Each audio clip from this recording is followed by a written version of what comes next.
Welcome, guys, to Eternal Flame News. This has been a monumental week. One of the things that I want to highlight is the interviews with Solace. We were at Portsmouth this week on Tuesday, I believe it was Tuesday, yeah, Wednesday. Tuesday. I always get my days mixed up. I don't know why, but Tuesday, and we went to Portsmouth, Ohio. For those of you who watch shows like Intervention, Headline News with CNN, Fox News, and others, you probably heard of Solace, which is Surviving Our Losses. This is a not only a grieving program, a drug interdiction / recovery program. It's a program where women, men, and children are making a difference here in Ohio, and this is something that has caught on across the nation, specifically right here in Ohio. Mr. Kasich, our governor, has given her a Courage Award, Joanne Crone. You'll find out later. You can see some videos that we'll have posted. We'll probably put a little link to the actual interview in this video, so you can check that out later. It was a wonderful time. I got to speak, share my testimony. They've asked me to come back. In fact, tomorrow they're having an event in the park, and they're going to be going all across the Ohio and hopefully the rest of the United States and the world to elementary schools, junior high, high schools, colleges, law enforcement, rehabilitation centers, so on and so forth, to share the news of the story of the loss that she's gone through and what they've done since then. It was just an amazing time. Do you want to talk about that? Because you were there, Miranda. Yeah, it was very sad to hear Joanne's story. The reason that she really started Solace was because her son died of a drug, what did she call it? A drug-induced Incident. Kind of like a sad incident. Yes. And she wanted to stop other teenagers and other people from getting addicted to drugs and inevitably dying of overdoses or a situation like her son did, which I'm not going to go into detail, but it was really horrific. And then we interviewed the former police chief of Portsmouth, Ohio.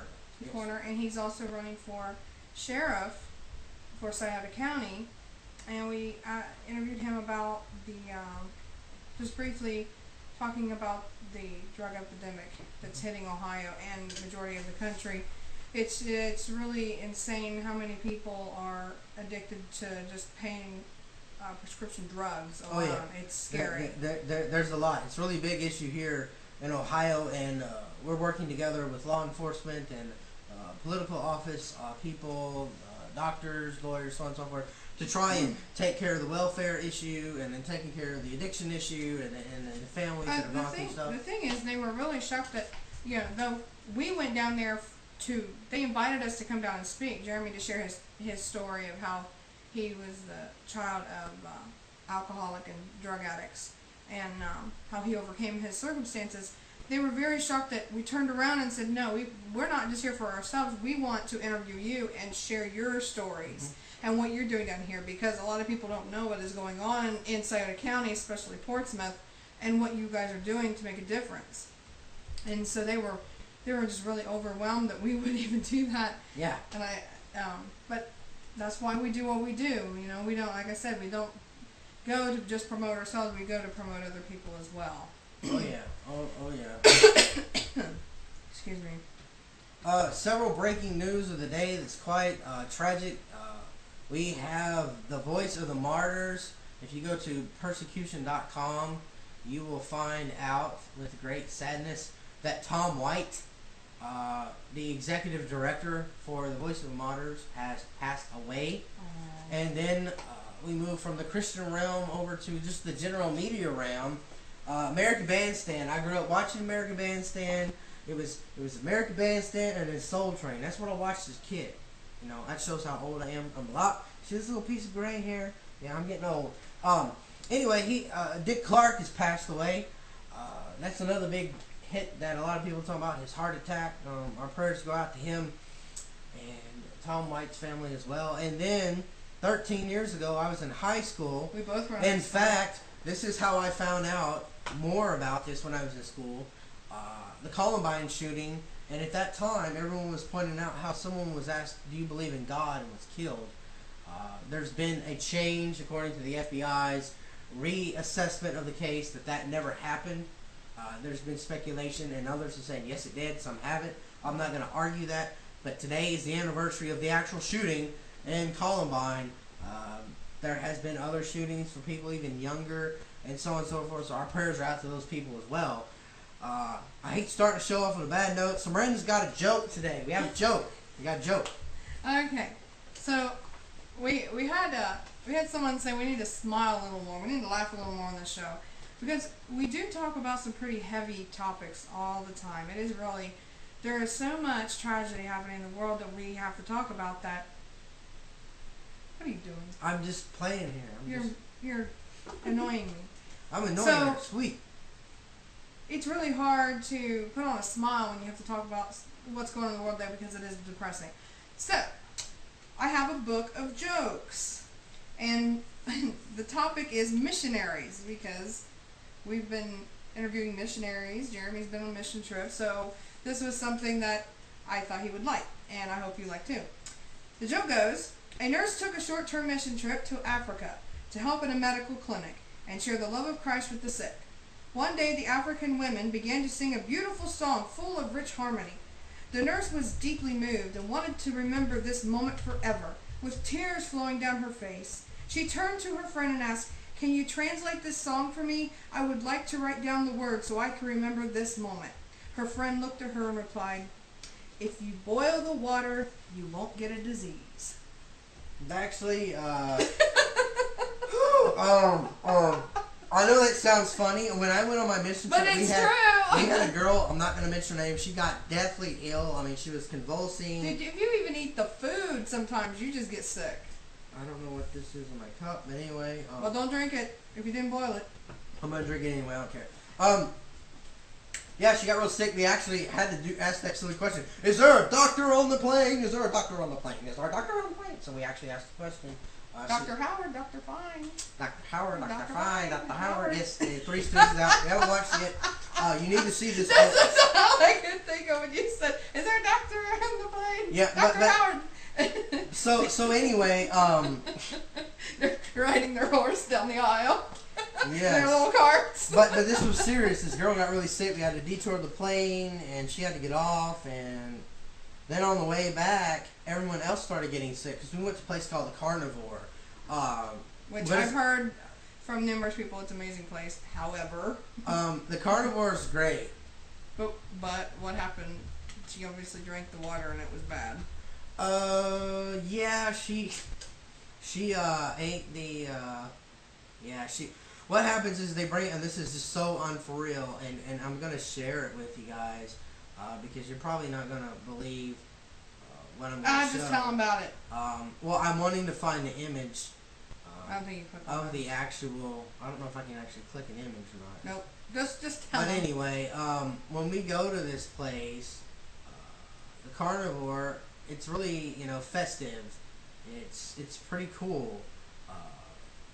I'm getting some images ready for you guys to see this. That's why I'm kind of doing what I'm doing. But check this out. This is actual Carnivore. I've been in this place in South Africa. It's 175 Rand.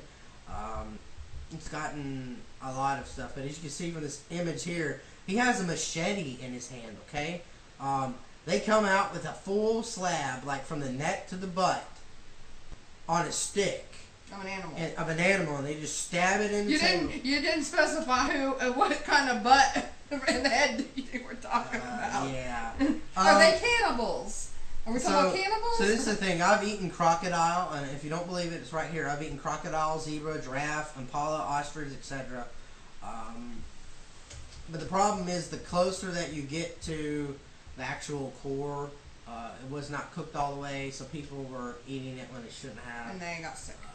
That's just, one of the big issues of that. So, see, I would end up dying just by taking a bite or something with the way my body is. Yeah, I don't know if you would have been able to. My eye's itching. I'm sorry. I'm scratching. Miranda is scratching her eye. I don't know why. She doesn't need that eye. The Bible says, like, if something's wrong with your eye, just cast it out. Well, you can cast your eye out. It's fine. The itch is gone now. You can, you just turn it to rod and reel and just cast it out. Go ahead and reel it out. Okay. But anyway, we wanted to talk about also tonight, Media Matters. It's on CBN News.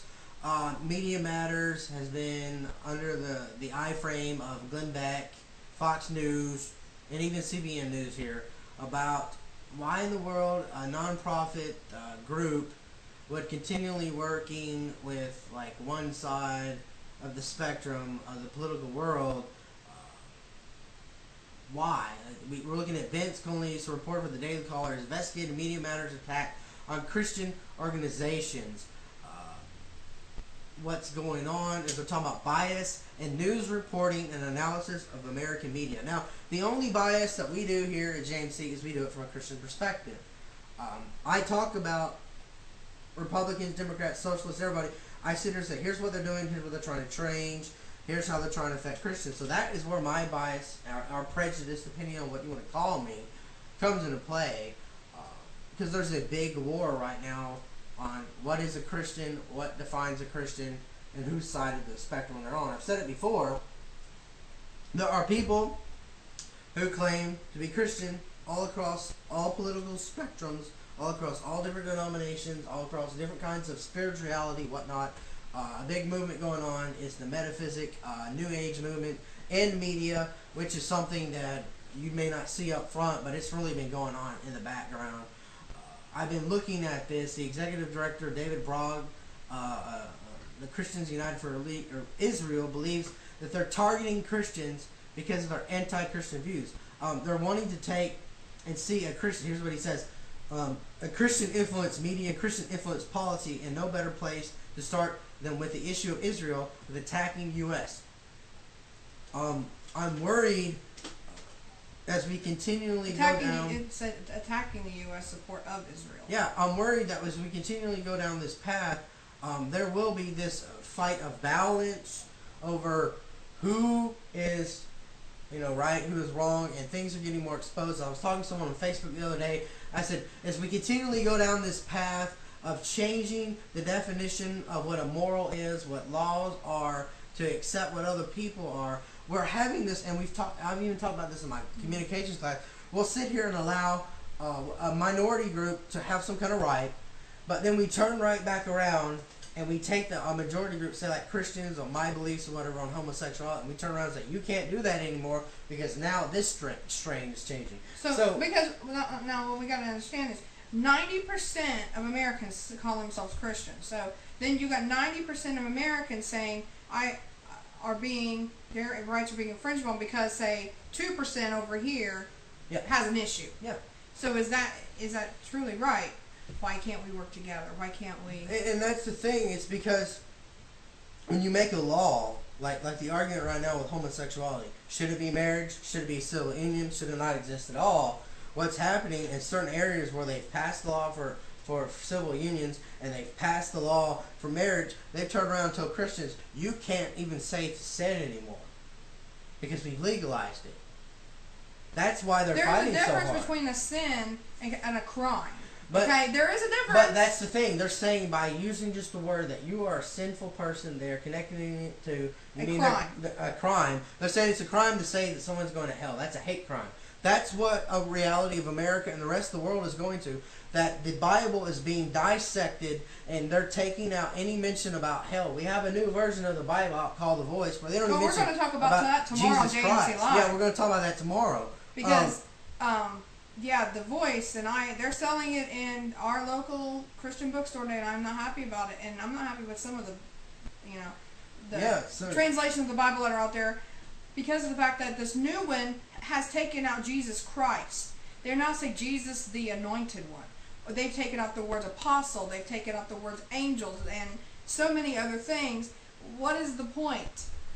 They're saying it's just because it's like a conversation. They're making it more like a conversation. And well, if we don't know the basis of what the scriptures say, then how can we have a conversation about it? Yes, and that's part of the problem. On to other news of this week. This is a very sensitive matter.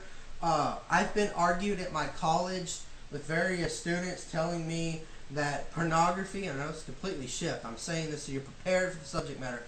This is an adult content conversation. You might want to leave your children out of the room, or maybe you should keep them in the room, because this is about an 11-year-old child who has been found by I'm just going to go ahead and say he's been deemed addicted to internet pornography. I kid you not. Check this out. The Mail Online, dailymail.co.uk, how internet porn turned my beautiful boy into a hollow, self-hating shell.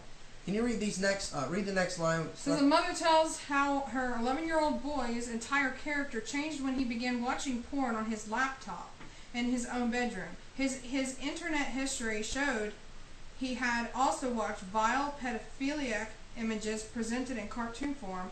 More needs to be done to help other children addicted to internet porn, says the mother. Comes as internet providers refuse to give parents an easy-to-use block on extreme material on home computers. Now, of course, this is the UK. This is in the United States, so this is very sad. I mean, most of these sites are pornographic sites are meant for people 18 and older, but here's the breaking news segment of this whole article. Here's why I am excited that this has finally come out. I'll tell you why I'm excited. I'm excited because major internet firms are being accused of not following the rules and regulations. There are the RT laws and other regulations right now in the United States, across the world, where you have to prove that you're an adult to watch this kind of content. But here's the thing. I know specifically here in the U.S. there's a bunch of sites and places you don't have to log in and verify anything. It verifies that the computer is owned by an adult over the age of 18, but there's no way to really keep things from happening. But honestly, how many kids have $500 to $1,000 some dollars to go out and buy a computer and register it in their own name? Not very many. Not very many. Here's the thing. Most computers are going to be registered. And I agree with this mother. And here's the thing that's going to stop the porn industry and sex trafficking altogether. What needs to happen? I don't agree with pornography. I want to stop it altogether. But since they're wanting to do this, here's how we can get rid of more pornography. I'll give you an example. Quite simply done. All these websites should not be publicly open to begin with. There needs to be a systemized across the United States. If you're going to go to a domain name that is an adult content, you have to be registered, which could be simply used as your social security number or driver's license, some kind of thing that has to be done so that no one under the age of 18 can look at it. Now, I understand that will knock out probably 50 to 80% of underage kids watching it. The only way they could watch it is they would have to hack the ID or the parent forgot to log out. That would take care of a bunch of this nastiness. Yeah, it would. The argument is, when you go and watch Russia Today, I was looking at an article by Russia Today on YouTube, and they were clearly talking about how America has this big issue about porn and how we see things in our current society, meaning they were trying to say that we weren't up to speed with their nice rules and regulations. I'm actually trying to find the article, if I can find it real quick. But I was reading it earlier this morning, and it really struck me because they were sharing their stats of how, because they promote more sexuality, they had a lower child rate. Lower birth rate teen pregnancy rate. Yeah, lower teen pregnancy rates. And I'm sitting here scratching my head. I'm like, yeah, here's one of the videos. I'm pulling it up now. I'm not gonna play it, but I'm gonna share you the image. They're trying to use the word politically correct, and one of the things that bothered me the most is they're calling us prudes because we don't sit here and conform to their rules and regulations. I'm looking at this stuff, and it's right here. Look, they call us too prudent. And what do they do? What does Russia Today do? They actually interview a porn star to talk about this, and they refer to the Janet Jackson boobage slippage, and they actually laugh at us in this video, which is pretty sad. I'm worried, though, the decline in the moral direction that we're going. What can we do? What can Christians do? How can we honestly simply move to a place where this can stop. We can actually fix things. We can be all that we can be, and we can honestly stop all the craziness that is happening in the world. That's one of the things I'm hoping for, but I'm just not seeing that shift in power of. Well, I am seeing a shift in power. I'm seeing more morals being changed, and the world becoming darker. But at the same point, I am seeing Christians saying enough is enough. I've listened to older people and other people telling me that there's nothing I can do. And I'm looking at verses like Isaiah 30:21. Your ears shall hear a word behind you saying, this is the way, and walk in it. And one of the things that I realized people are doing is like Proverbs 6:2. You are snared by the words of your mouth and taken by the words of your mouth. And so many people are speaking these things almost into existence like, well, there's nothing I can do. I can't fix anything. The world is so dark. Oh my God. And I'm sitting here thinking to myself, why? There's things that are bad in this world. We can educate our children. We can speak the word of God and truth and boldness, and I don't think, I think this Bible here that I have in my hand is true and constant. It's never changing. But I'm looking at these things and it makes me angry, and it makes me so angry that I don't want to just sit around and let it happen. Now my question to you today, yes, viewers of Eternal Flame News, James C. Ministries, James Live, whatever, what are you going to do about it? What are you telling your friends and your family? Oh, that's just a sad news. Miranda?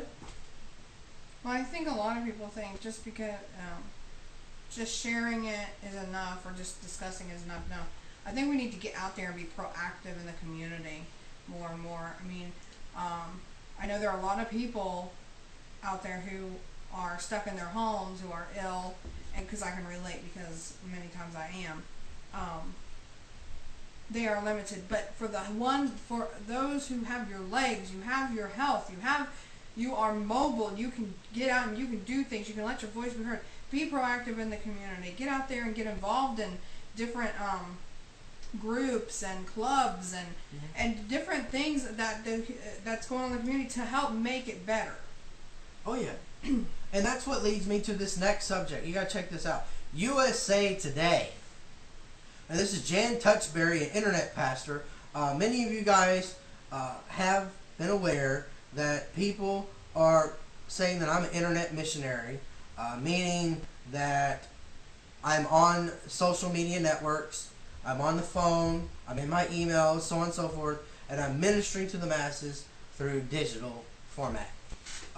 This is something that's been going on for a while. We've talked about Life Church TV, which at one point I was thinking about being an internet pastor. This was 2006, 2007, 2008-ish, or at least assisting. Now it's hit USA Today, and I'm excited. I'm totally excited that here USA Today is talking about 21st century church with Facebook and social media and the future of today.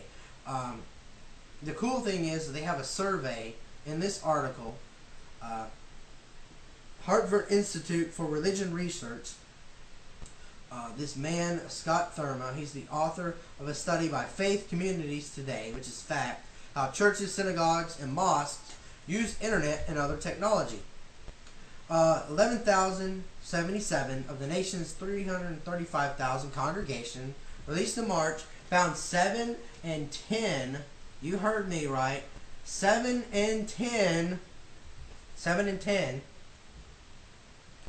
churches, congregations, whatever you want to call it, have websites. 4 in 10 have Facebook pages as of 2010.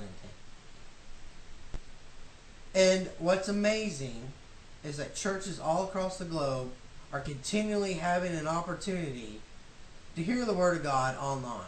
People are able to submit prayer requests on our website at James C. Live, to give you an example. We get emails, and we can send this to various prayer teams all across the globe of people who need assistance.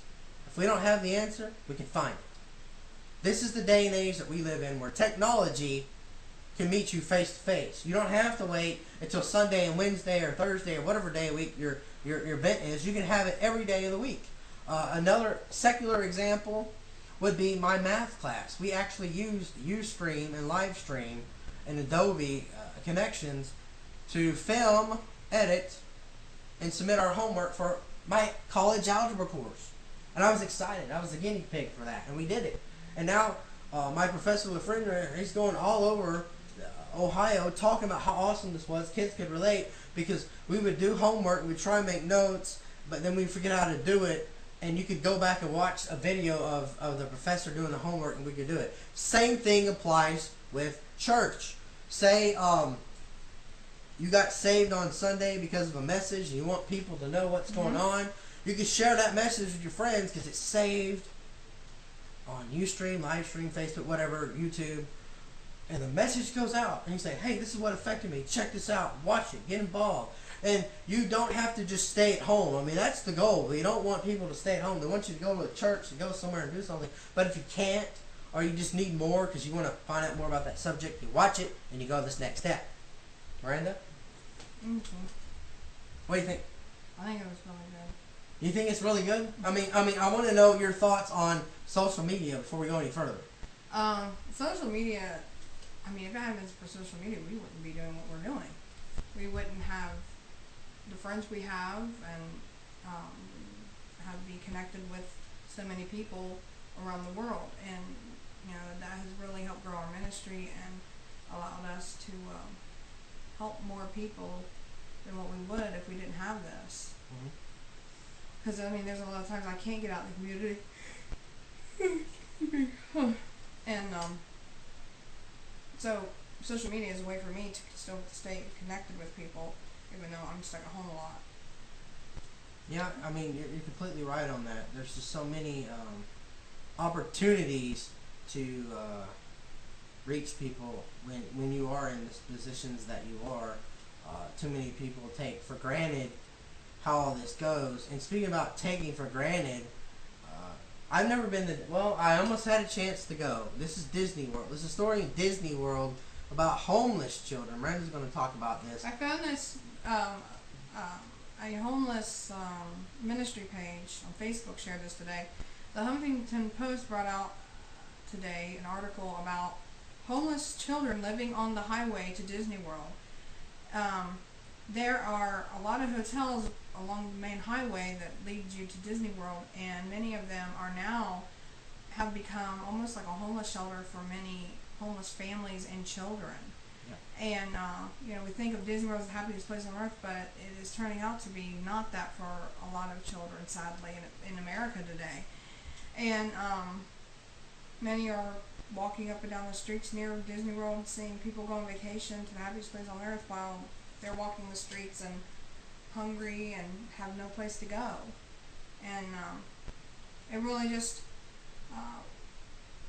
Here's the most staggering fact that we found from this article. And I'm going to share with you. Miranda's sleepy because she probably needs to eat. I'm not feeling She's not doing very good. Check this out, though. This little snippet from the Huffington Post. Department of Education is saying 2,000 children live in the hotels of Central Florida. Department of Education has identified 47,000 hotel kids around the whole country. Number of homeless kids in public schools increased by 38% since 2007.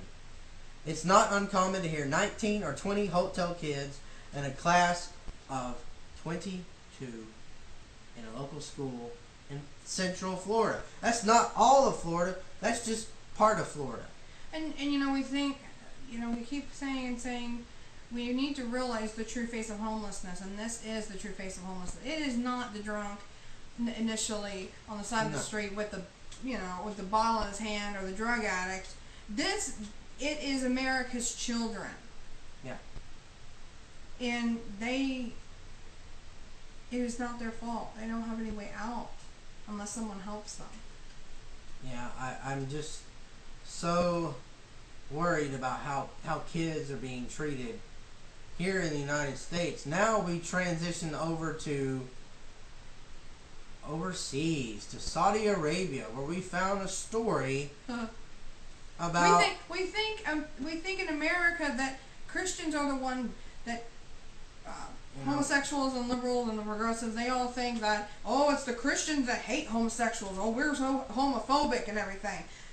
Well, that isn't exactly the case, especially if you go over to Saudi Arabia, as the Israel National News is reporting, that in Saudi Arabia, they are barring gays and girls that are consider themselves tomboys from government schools. This includes just regular schools and universities. If you are homosexual, you are not allowed to go into a school and a university and get an education. It says in their article that you have to, and I quote, stop such practices and unacceptable behavior. Now, do you see Christians telling children and adults this that are professing to be homosexual? Do you see Christians and people, you know, the Christian community telling homosexuals they're not allowed to get an education in this country?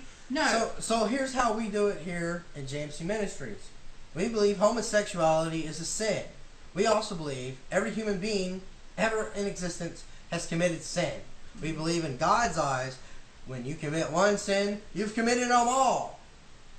So I believe, as I said, homosexuality is a sin. But does that mean I can't talk to you? No. Does that mean I can't touch you? No. I can touch people. I can go to school with them. I've taken pictures with them. I've been their friend. I have family members. But there's like a certain spot where, you know, I believe your actions can lead you to hell. Yes, I do.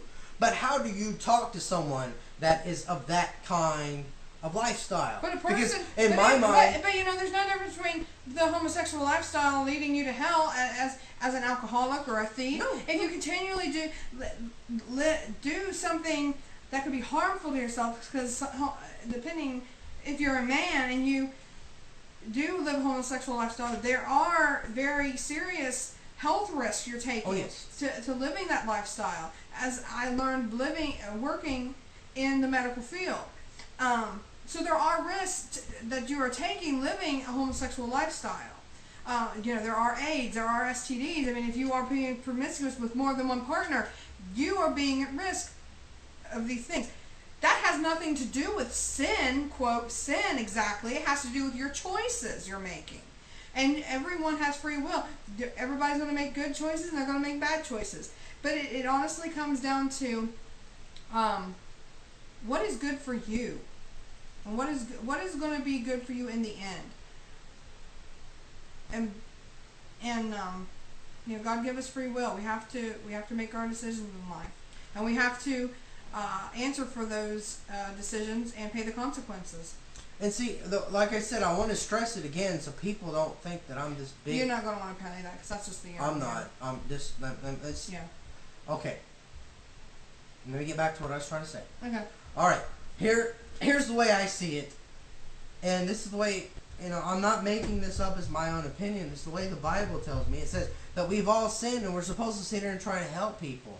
I realize there's a point in my life where there's certain things that I'm not going to do. I'm not going to ask, and this could be wrong, I'm not going to ask a homosexual on how I, you know, just a few limits. But that's the problem today. The limits, these limitations that we live around. And I have to stress this tonight because I know people are going to tear this apart and use it against me. Homosexuality is not something that I think is done physically at all times outside of the mental capacity thought that I want to be able to do that.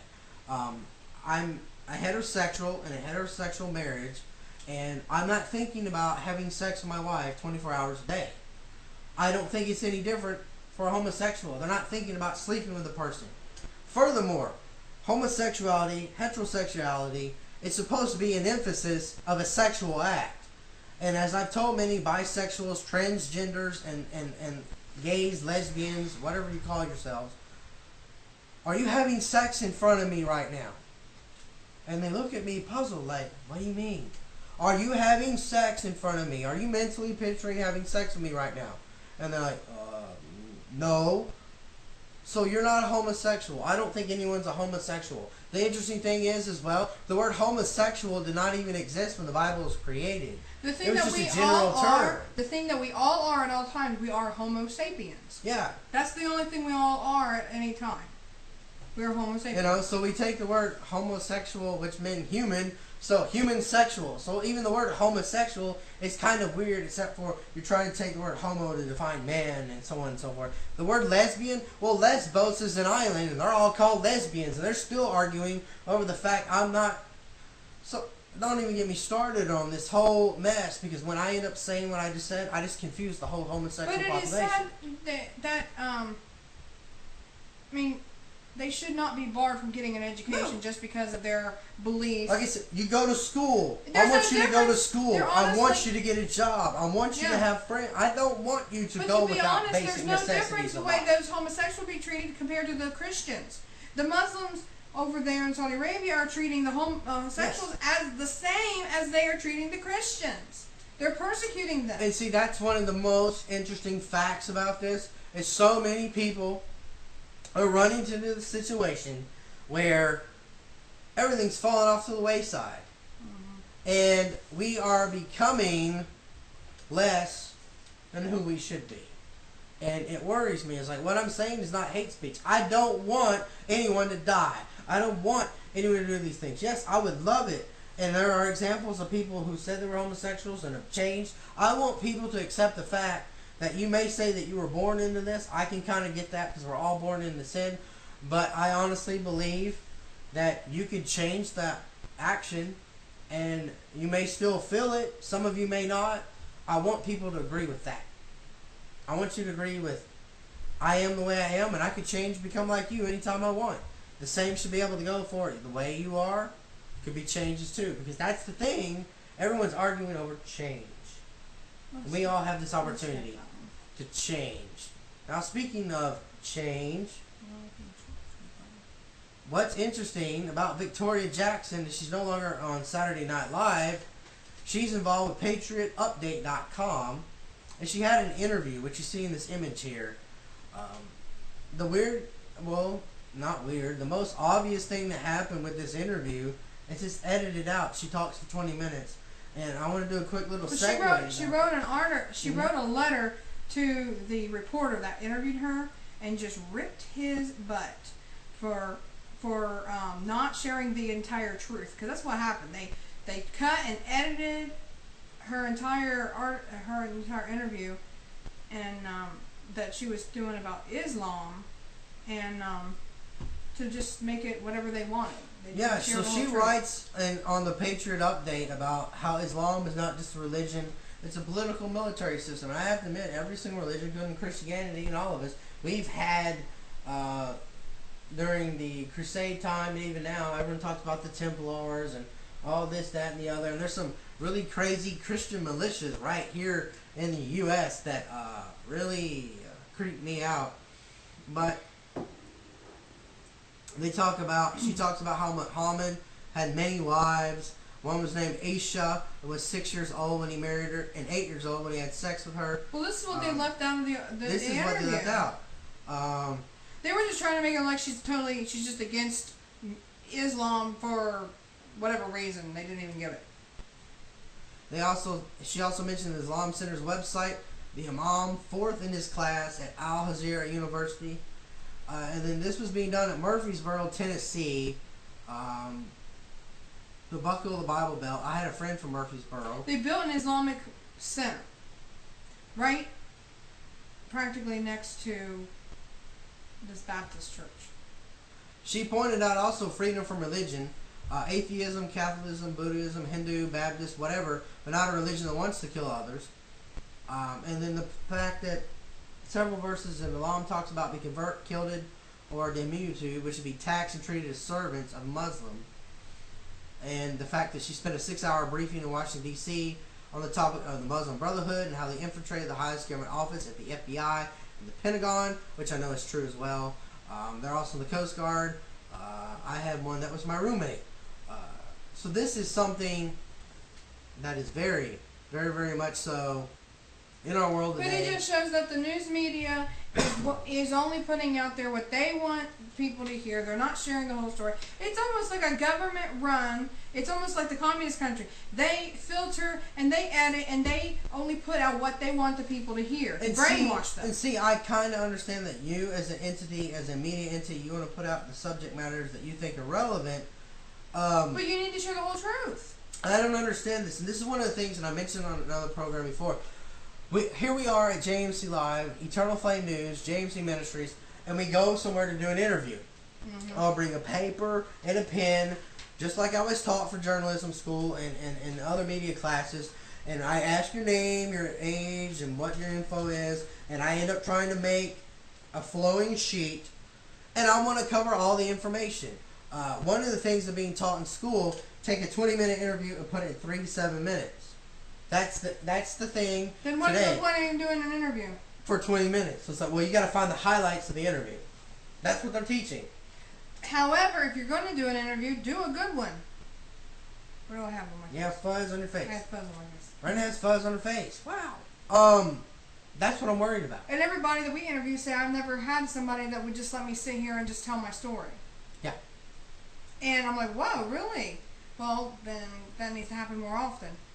You know, the way it used to be, when you would turn in the old news radio, you would have someone come on air for 30 minutes to an hour, and they would ask them the hard questions, like, so why do you believe in this, and what if this happened to you? Give us an example of what you would do. So where do you come from, what your age is, what happened to covering the whole story, what this person is. If you want to make someone look bad, you can take a 15-minute interview. You can take this. I'm like doing this right now. You can make that the front page cover of, hey, look, this crazy guy going.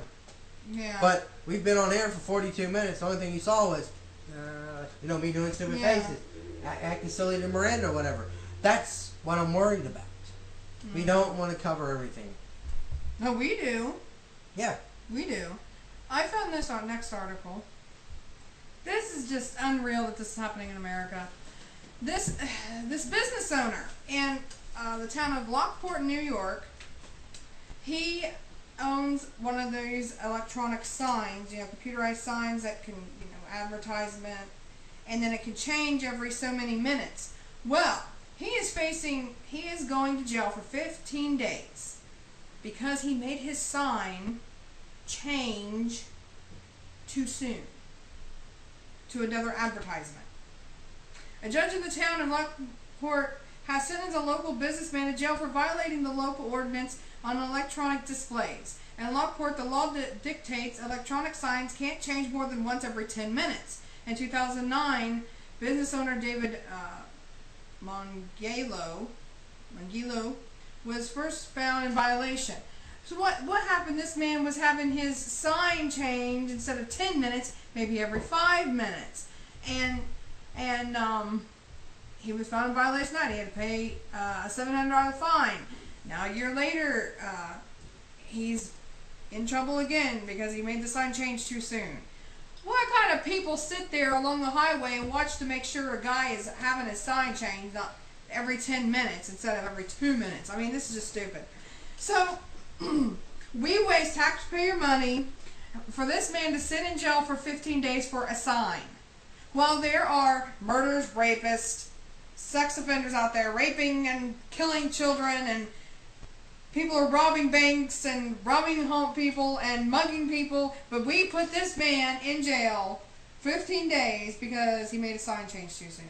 This is what is happening in America. And you know what's strange? This is so going up to Columbus on 23, there is a sign, and it does change more than 10 it's minutes. in Circleville. No, it's past its own. No, there's sign Circleville does too. It's a business. Oh, there's a Circleville. This is a business. Yeah, the car lot, the car dealership in Circleville, they have a sign like this, and it changes a lot. Okay. But this town put this ordinance up. It's like the stupid laws you hear of. Like, where do they come up with this? Like, you can't do something. Like, you can't blow up watermelons on a Sunday. You can't blow your nose on a Sunday at 5 p.m. outside. Yeah, something stupid like this. This is one of these laws. Why is this even in here? Why are we fighting over? Why are we putting people in jail over a sign? Because we can. Well, I think taxpayers should be outraged because that's their money. You know. Taxpayers outraged. You think they will be? What do you think? Oh, I'm sure people are upset. Yeah. Oh, you should read the comments, by the way. I'm not going to show the comments. Yeah, the people are mad. But honestly, this encompass. I mean, I understand you got to stick to the rules, but you would think that rule would change. Well, that is just stupid. One thing. Well, you're thinking it's stupid. I'm thinking. Why not just fine him? What's the point of putting him in jail? Here you are. You're driving down the road. You know, you're excited. You're listening to your music. You see the sign, you know, and you're like, oh, there's the sign. There's the sign. Okay, but wait a minute. By the time you've passed it and gone down the road, it's not changed yet. It was like every 3 or 4 minutes it was changing. By the time you're down the road, that sign has not changed. It's not like it's changing blah, blah, blah, blah, blah, blah, blah, like that one up at the Circleville. Like, it's got all kinds of stuff going on. Okay. Okay? Well, it isn't like that was going on. So it couldn't have exactly been distracting people if it wasn't changing every like 10 seconds. I see. It was minutes, so I'm curious to know if there was accidents because no, I mean, there wasn't. There was no accidents. People are. If you read why didn't you read the article? Well, I'm not talking about the article. I'm talking about just the event of having to sign up in New York, and it changes so often. Are people? Think about Times Square. How much crap is in Times Square? This little town in Lockport. Think about Times Square. There is crap going on all the time. Kind of like behind us, we got stuff going on. But it's not flashing, everything's moving. Okay. Think about that. It was just a sign on a business that was changing faster than 10 minutes. It was changing like every 3 to 5 minutes. Why are we putting people in jail for this? That's a good question. I mean, why? What is the point of putting this man in jail? What good is it going to do to put him in jail? Probably not much of anything. Probably not much of anything. You're just wasting taxpayer dollars. Yeah. I think we get to a point where... Well, I think the reason they're doing it because they are the almighty powerful. They want to be the almighty powerful. We are over you. You do what we say or we put you in jail. Wait a minute. That sounds like socialism. Socialism. That's not capitalism. Not capitalism. Yeah, you're right about it. Not being capitalism. But that is the end. But that's what's going on in America today. We're putting people in jail for planting flowers. We're fining them $1,000 and threatening to put them in jail for planting flowers in their yard because the homeowners association is not with that. And then we're putting people in jail for signs that are changing too soon because we can't have them change more than 10 minutes at a time. Well, guys, pitiful. I'm going to end tonight's show on that note with this story because it can't get any more crazy than this. Well, actually, it can. What story? What do we have for everyone tomorrow? We have a few things in play for tomorrow. We have tomorrow, because James said we really get focused on the church. What is going on in the church in America today and across the world? What is going on? What is affecting people in the church and so on? Like we mentioned before, tomorrow on James Live, we are going to be talking about the new Bible translation called The Voice and omitting Jesus Christ and changing it to Jesus the Anointed One. Yeah. Taking out words such as apostle, angels, except in other words. We're going to talk about that. We're going to talk about how youth ministries are failing teaching the gospel to their youth. Many churches today are preaching more or less behavior, being just a better moral person rather than the gospel. They're just really not even getting into the word in some churches. Also, more and more prosperity is being preached. The prosperity theology is being preached in churches today. Well, you give me this, you tithe and give me this, God's going to give you a Rolls Royce watch, and He's going to give you, He's going to give you this great big house, and He's going to give you lots of money, and He's going to give you this. And they're leading people astray. That's an article I found too.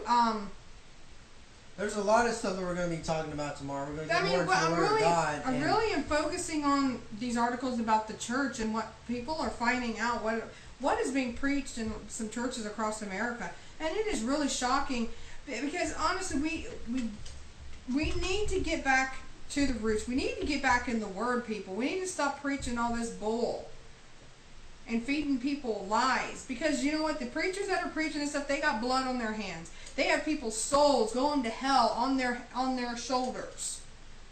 And if we don't wake up, people, then we're just going to keep believing their lies. And we need to stop believing the lies. It doesn't matter how many times you tell a lie is a lie. Whether somebody believes it is truth or not, it is still a lie. Alright guys, well we have a lot we're going to cover tomorrow. We'll see you soon. We'll be on air at 9 p.m. Eastern for JMC Live. This has been Eternal Flame News, 7 p.m. Fridays. We should have a couple of other videos posted. I'm working on getting some interviews going for a few things. So we'll see you later. Talk to you soon. God bless.